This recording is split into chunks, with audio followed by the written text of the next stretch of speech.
Om Swastiastu, Tabe Selamat, Limunalatai, Salam Sujud Kerende Melempang.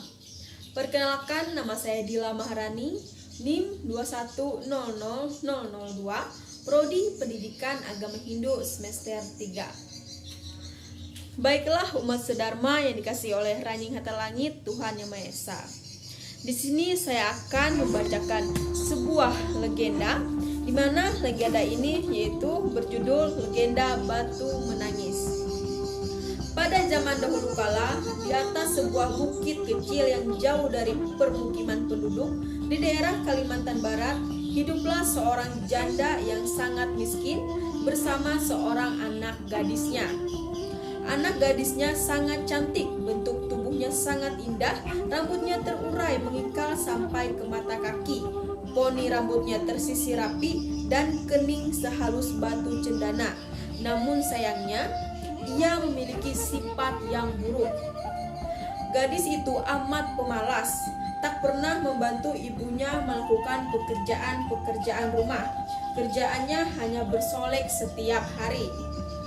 Selain pemalas, anak gadis itu sikapnya manja sekali. Segala permintaannya harus dituruti. Setiap kali ia meminta sesuatu kepada ibunya, harus dikabulkan tanpa memperdulikan keadaan ibunya yang miskin. Setiap hari harus membanting tulang demi mencari sesuap nasi. Pada suatu hari, anak gadis itu diajak ibunya turun ke desa untuk berbelanja. Letak pasar desa itu amat jauh, sehingga mereka harus berjalan kaki yang cukup melelahkan. Anak gadis itu berjalan melenggang dengan memakai pakaian yang bagus dan bersolek agar orang lain di jalan yang melihatnya nanti akan mengagumi kecantikannya. Nah, sementara ibunya berjalan di belakang sambil membawa keranjang dengan pakaian sangat dekil. Karena mereka hidup di tempat terpencil, tak seorang pun mengetahui bahwa kedua perempuan yang berjalan itu adalah ibu dan anak. Ketika mereka mulai memasuki desa, orang-orang desa memandangi mereka. Mereka begitu terpesona melihat kecantikan anak gadis itu, terutama para pemuda desa yang tak puas-puasnya memandang wajah gadis itu. Namun ketika melihat orang yang berjalan di belakang gadis itu, sungguh kontras keadaannya.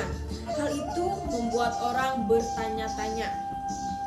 Di antara orang yang melihatnya itu, seorang pemuda mendekati dan bertanya kepada gadis itu, "Hai gadis cantik, apakah yang berjalan di belakang itu ibumu?" Namun apa jawaban anak gadis itu? "Bukan," katanya dengan angkuh, "ia adalah pembantuku." Kedua ibu dan anak itu kemudian meneruskan perjalanan. Tak seberapa jauh mendekati lagi seorang pemuda dan bertanya kepada anak gadis itu, "Hai manis, apakah yang berjalan di belakangmu itu ibumu?"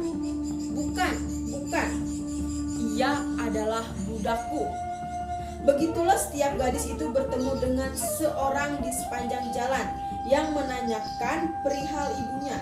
Selalu jawabannya itu, ibunya diperlakukan sebagai pembantu atau budaknya. Pada mulanya mendengar jawaban putrinya yang durhaka, jika ditanya orang, si ibu masih dapat menahan diri. Namun, setelah berulang kali didengarnya, jawabannya sama dan yang amat menyakitkan hati. Akhirnya si ibu yang malang itu tidak dapat menahan diri. Si ibu berdoa, "Ya Tuhan, hamba tak kuat menahan hinaan ini. Anak kandung hamba begitu teganya memperlakukan diri hamba sedemikian rupa. Ya Tuhan, hukumlah anak durhaka ini, hukumlah dia." Atas kekuasaan Tuhan Yang Maha Esa, perlahan-lahan tubuh gadis durhaka itu berubah menjadi batu. Perubahan itu dimulai dari kaki. Ketika perubahan itu telah mencapai setengah badan, anak gadis itu menangis memohon ampun kepada ibunya. "Oh ibu, ibu, ampunilah saya, ampunilah kedurhakaan anakmu. Anak gadis itu terus meratap dan menangis memohon kepada ibunya. Akan tetapi semuanya telah terlambat. Seluruh tubuh gadis itu akhirnya berubah menjadi batu. Sekalipun menjadi batu, namun orang dapat melihat bahwa kedua matanya masih menitikkan air mata, seperti sedang menangis.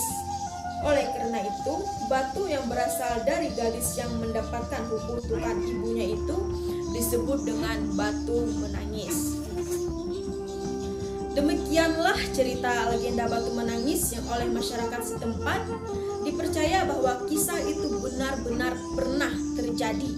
Barang siapa yang mendurhakai ibu kandung yang telah melahirkan dan membesarkan, pasti perbuatan laknatnya itu akan mendapat hukuman dari Tuhan yang Maha Kuasa. Nah, umat sedharma yang dikasihi oleh Ranying Hatalangit Tuhan Yang Maha Esa, dari cerita legenda batu menangis ini kita dapat kaitkan ke dalam ajaran agama Hindu, yaitu tentang Trikaya Parisuddha, yaitu pikiran, perkataan, dan perbuatan. Nah, kita ambil yang pertama, yaitu perbuatan, di mana kita harus dapat mengendalikan perbuatan kita kepada orang-orang di sekitar kita, di mana kita tidak boleh berbuat semena-mena. Kita harus dapat mengendalikan perbuatan kita. Seperti yang telah saya bacakan, seperti legenda ini tadi, di mana dapat kita ketahui anak gadis ini yaitu perbuatannya tidak sangatlah baik. Ia durhaka kepada orang tuanya. Perbuatan yang ia lakukan tidaklah sopan kepada orang tuanya, kepada ibunya. Ibunya lah yang telah merawat, yang telah mengandung, yang telah membesarkan, serta ibunya tuh sudah bertaruh nyawa demi dia. Tapi apa balasannya? Dia semena-mena terhadap ibunya. Padahal orang tua itu adalah Tuhan yang paling nyata untuk anak-anaknya. Kita sebagai anak harus dapat menghormati orang tua. Tidak hanya orang tua, namun orang-orang di sekitar kita. Kita harus dapat menghormati semua ciptaan dari Ranying Hatalangit, semua makhluk hidup yang ada di muka bumi ini. Kemudian yaitu pikiran, di mana kita sebagai umat manusia itu harus dapat mengendalikan pikiran kita. Kita tidak boleh dikuasai oleh hawa nafsu. Kita tidak boleh dikuasai oleh pikiran kita.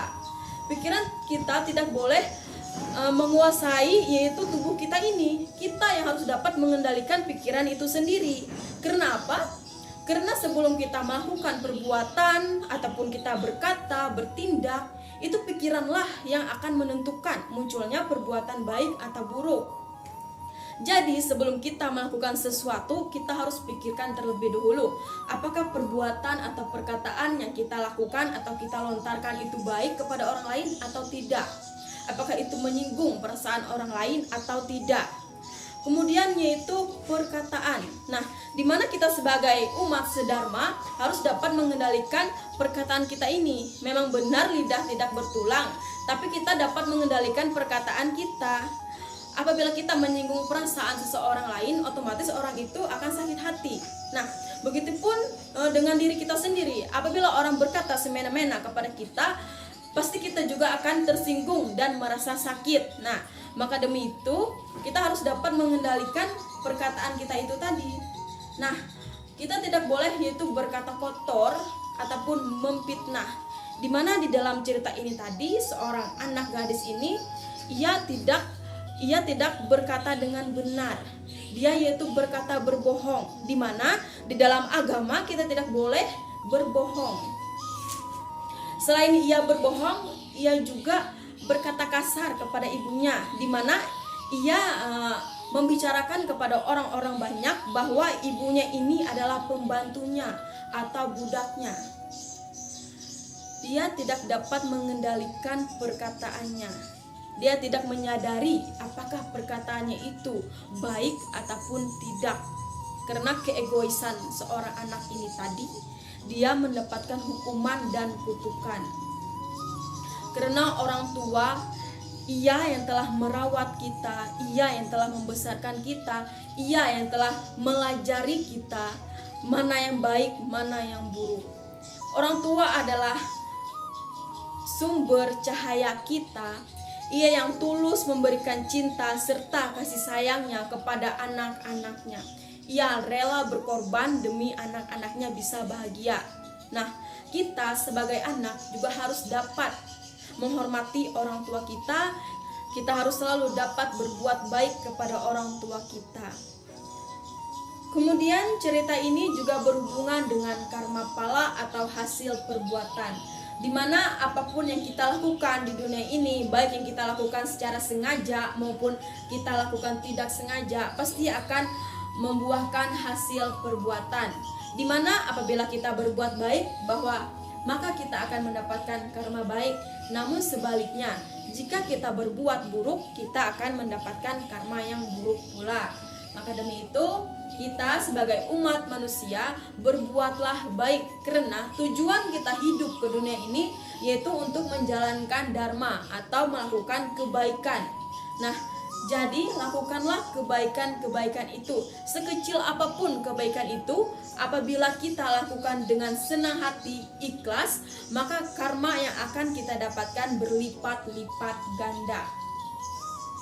Nah, saya harap kita sebagai umat Dharma mulai sekarang dapat berbuatlah baik kepada semua ciptaan Tuhan, karena kita semua itu sama-sama hidup di dunia dan sama-sama ingin mendapatkan kebahagiaan. Demi itu, sekian yang dapat saya sampaikan. Nah, cerita Rakyat Batu Menangis ini memberikan pesan bahwa seseorang anak tidak boleh durhaka kepada orang tuanya.